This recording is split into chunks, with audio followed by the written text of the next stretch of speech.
समोर गुरुजनांची दर्शने होते, भेट होते, म्हणून हे पवित्र पर्व साजरं केलं जातं. तर असं आपण बाबांप्रती का करत असतो? आणि या आजच्या पवित्र पर्वाचं, या वर्षीच्या पवित्र पर्वाचं एक आग्रह वेगळं वैशिष्ट्य आहे. ह्या पवित्र पर्व खरोखरच देवानेच स्वीकार केला म्हणावा. त्याचं कारण सांगतो की हे पवित्र पर्व कोणी केलं?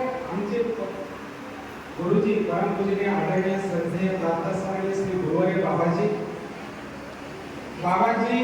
बऱ्याच विद्यार्थ्यांना ब्रह्मविद्येचे धडे देऊन तयार केले.